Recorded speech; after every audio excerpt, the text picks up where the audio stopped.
everyone, welcome back to my channel. My name is Heather and I have a lot of books to show off.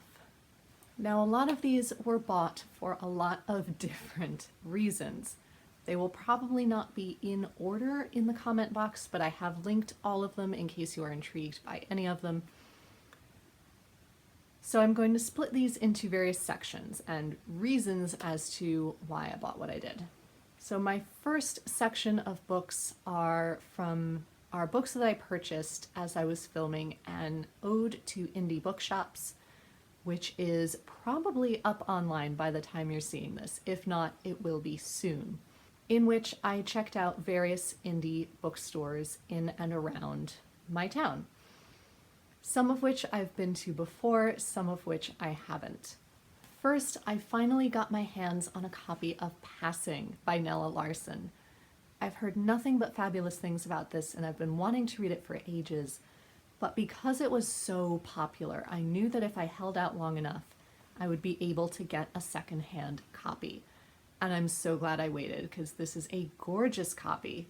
And this is it's a novella, it's very tiny, but it's the story of two women, both of whom are Black, but one of whom chooses to identify as Black and lives as a Black woman, but the other is light enough that she can pass for white and thus lives her life as a white woman with an extremely racist husband who doesn't realize her true racial identity, and about the very different paths that that choice causes the two women to take and the various experiences that they have. And this sounds fascinating. I want to read this very soon, and it may form part of a reading vlog because I know of two other books that are either retellings of the same story or seem as though they are retellings of the same story. So I might do a reading vlog where I read all three of those novels, so stay tuned for that. Next, I found this copy of The Vanished Days, which seems barely touched. I'm so pleased I found this. This is the third in Susanna Kearsley's Scottish series, the first being The Winter Sea, the second being The Firebird, which I have on my TBR for May. We'll see if I actually read it.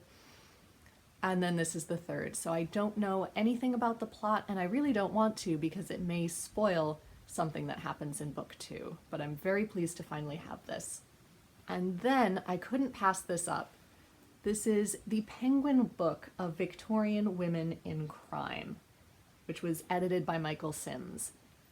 And just that title alone sounds amazing.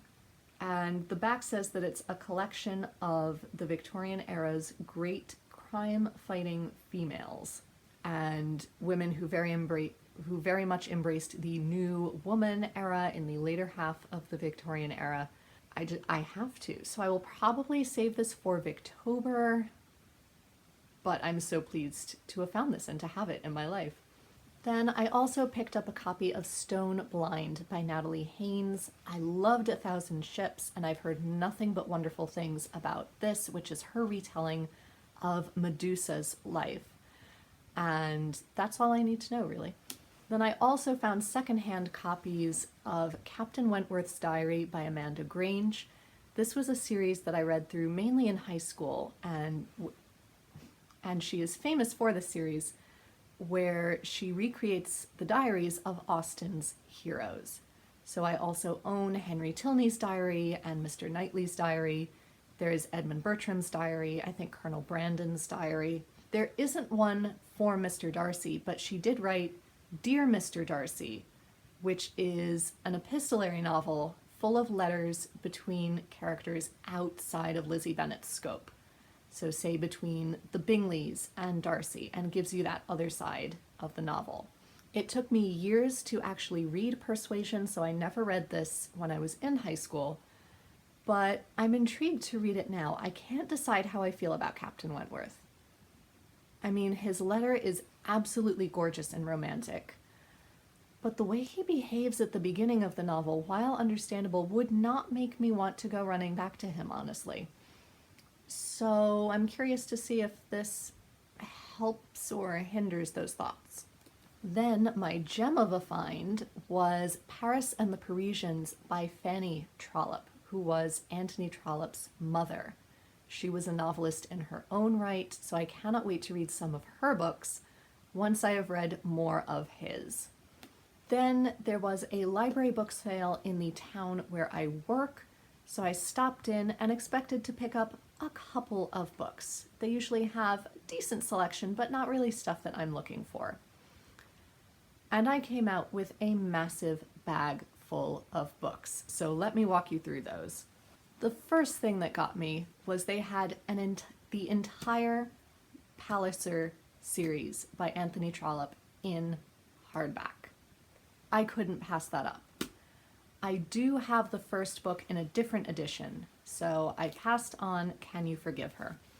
But I did pick up the rest of the series, which are Phineas Finn, The Eustace Diamonds, Phineas Redux, The Prime Minister, and The Duke's Children.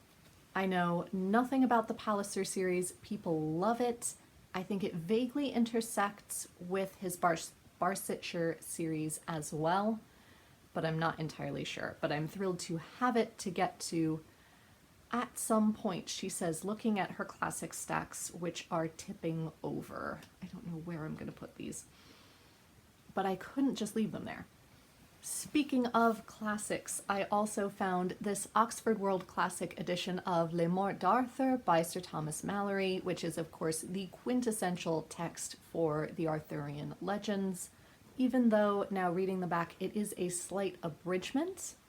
It says, this modern spelling edition, in a new abridgment by Helen Cooper, is based on the authoritative Winchester manuscript and represents what Malory wrote more closely than the version printed by William Caxton.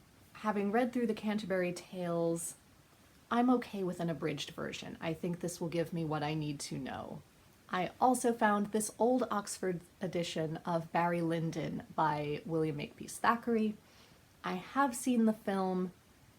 I know I'm going to hate Barry Lyndon as a character, but I feel like this will be really interesting to read actually after watching the new series and having previously read Tom Jones as well. I feel like you could really juxtapose these two characters. And finally, I also found this copy of The Longest Journey by E.M. Forster, which was in the children's section for some reason, but I picked it up nonetheless because it is, I think, the last E.M. Forster that I have to read. Tell me if I'm wrong. I've read Howard's End, A Room with a View, Morris, A Passage to India, and Where Angels Fear to Tread. I think this could be the last one. Then other rare finds that I found at that book sale were first A Gentleman's Daughter by Amanda Vickery, which looks at women's lives in Georgian England. It's a beautiful edition. I love Amanda Vickery as a historian and as a writer. It's blurbed by other writers like Antonia Fraser, Amanda Foreman, and Claire Tomalin, so you know it's gotta be good. I also found Murder by the Book by Claire Harmon, which describes a crime that shocked Dickens' London. I'm not even sure what that crime is, but I love Claire Harmon as an author. I love the Victorian period. Clearly, this is a true crime that influenced Victorian novels. How could I pass this up? Again, it looks practically untouched. I couldn't leave it there. Okay, I've just read the blurb in the jacket flap, and now I have to read it to you. It's the fascinating story of a Victorian-era murder that rocked literary London, leading Charles Dickens, William Thackeray, and Queen Victoria herself to wonder, can a novel kill? Early in the morning of May 6, 1840, on a highly respectable Mayfair street, a footman answered the door to a panic-stricken maid from a nearby house. Her elderly master, Lord William Russell, was lying in bed with his throat cut so deeply that the head was almost severed. The whole of London, from monarch to street urchins, was soon gripped by the crime's gory details, and panicked by its significance. For behind the Russell murder was another story, the part played in the crime by the season's most sensational novel, Jack Sheppard, the saga of an unrepentant thief who escaped from justice time and again. The book, by William Harrison Ainsworth, had already sparked a crime wave in the capital, and when Lord William's murderer claimed to have been corrupted by the tale, it ignited a fierce debate about writers and morality that drew Dickens and Thackeray, both at the beginnings of their careers, into the fray. I can't wait for Victober now.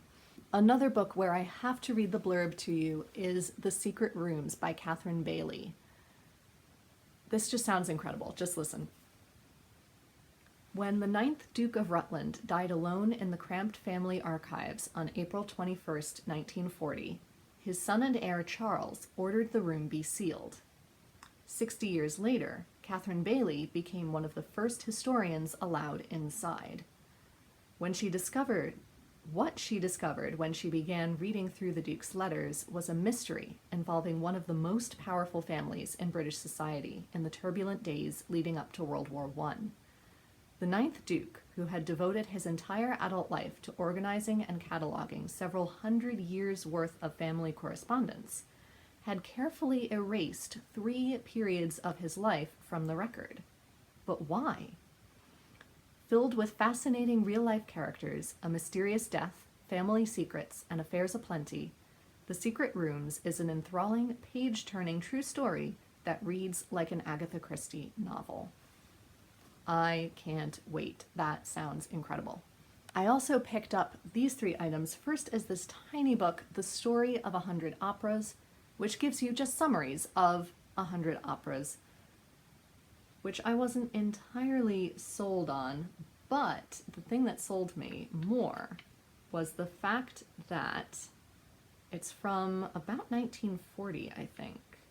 Yes, the foreword says March 1st, 1940, and it is full of someone's notes, which I cannot wait to decipher. I also found this Arabic at a Glance book, which I could not pass up. I've always been fascinated by Arabic, and I would love to learn it at some point. So this may or may not help. And in that same vein, I also picked up this discard copy of The Bird King by G. Willow Wilson, who is herself a Muslim writer, and this is a partly fantasy story that takes place in Muslim Spain, in Granada, during the Reconquista, or the Reconquest, in the 1490s. And I remember reading this in 2019 on the way to and from BookCon, and it was incredible. I loved it. My dear friend Jonathan loved it even more, so I had to rescue it and give it a good home. Now we come to the section of the video of new books, pre-orders. So I had one pre-order come in this month, and that was The Secrets of Heartwood Hall by Katie Lumsden, which I described more in my May TBR video, so go and check that out. But it is a wonderful looking book, and she is a fabulous booktuber herself over at Books and Things, so definitely check out both. In addition, I also discovered that Book Depository was closing this month, so I placed an order of books that I definitely wanted UK copies of or knew that I could not get here in the US. And those were, first of all, this charming little book, Creativity, A Short and Cheerful Guide by John Cleese. I love John Cleese. Now that I'm doing more on social media, I'm looking for new ideas, so I'm hoping this will have some nuggets of wisdom for me. I also picked up the play Blue Stockings by Jessica Swale. I read her play about Nell Gwyn back in 2017, I think, and absolutely loved it. So I'm really intrigued by this one too. This is about the first group of girls allowed to attend university at Girton College in 1896.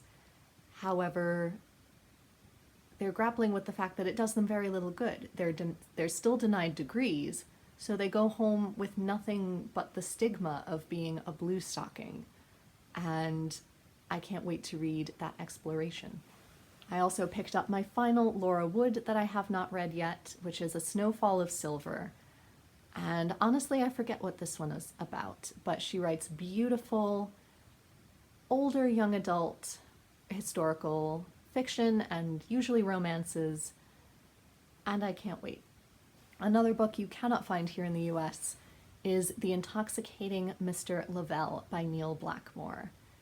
This sounds utterly wonderful. It's an 18th century male-male romance that has also been compared to The Talented Mr. Ripley, so there's some sort of thriller mystery element as well, people pretending to be something they're not.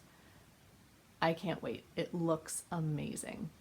I also had to pick up A Restless Truth by Freya Marsk. I loved A Marvelous Light when I read it in February, so I'm so happy to have the sequel. I don't know how closely the two plots entwine, but the last one was about a male-male romance in a magical version of Edwardian England, so I would assume that this is a similar thing but featuring two women instead. And then I had to pick up Behind the Scenes by Judi Dench, which is exactly what it sounds like. It walks you through major points in her career, on stage, on screen, in her private life possibly. I have her memoir and Furthermore, and I loved it when I read it at the time, so I'm really happy to get to this as well. Then I also found out that Jonathan Bate published a new book about Shakespeare and how he can help us navigate our emotions and different stages in our life. And it's called Mad About Shakespeare. So I had to pick that up, and it's going straight on my TBR for May. I also found out that Anna James had a new book that is completely unconnected to the Pages & Co. series, and it's called Hetty and the Battle of the Books, which is also going straight on my TBR. It's about a young girl and her friends who decide to try and save the school library from being closed down. What more could I ask for? That sounds delightful. Then finally, back in January, when I went into New York City, I went to a wonderful antiquarian bookstore where I picked up two books. The first of which is not that old, but it is The Murder of Mr. Wickham by Claudia Gray, which I read, I think, over the summer, and I loved it. It is a story that brings all of the main characters of all of Austen's novels together at a house party at the Knightleys. When Mr. Wickham turns up during a rainstorm unannounced, none of them want him there, but he has to stay the night. They can't turn him out in the storm. And then the next morning, he winds up dead. And so Juliet Tilney and Jonathan Darcy end up teaming up to try and solve this mystery because they don't quite trust the local magistrate, Frank Churchill, to do it correctly. I found this delightful. There were a few points that I wasn't entirely sure of, but I think she resolved them well. And she has a new one, The Late Mrs. Willoughby, coming out in May, and I cannot wait. Then I also found this book, which I knew nothing about. It's called Friends at Court by Henry Cecil, or Cecil, I'm not sure. And what I loved about it is that not only is it the old orange penguins, but it's from the 1950s or 60s. It still has the old money printed on it. It was 3 and 6. I don't know 3 and 6 what, but 3 and 6. And I love that. I could not leave it there. And it's blurbed by P.G. Wodehouse, so you know it's got to be good. From what I can tell, this is a series Henry Cecil specialized in Wodehouse-esque comedy, but set in the British legal system. However, after I purchased this, I found out that this is in fact book 2. So on Amazon, I hunted down a newer copy of book 1, which is called Brothers-in-Law, and found out that the main character is Roger Thursby. He encounters many complications and comedy ensues in his quest of being a good lawyer, and these books also mercilessly satirize the British legal system. So I can't wait to get to these. And that finally brings us to the end of the new books that have come into my life. Honestly, I can't keep doing this. I have no room for them. I'm not going through them quickly enough. But at the same time, I can't leave them there to languish when I know that they could go to a good home. Does anyone else struggle with this? Let me know in the comments down below what you thought of my haul or what you think of the eternal book buying problem. And until next time, be safe, be well, and happy reading. Bye, everyone.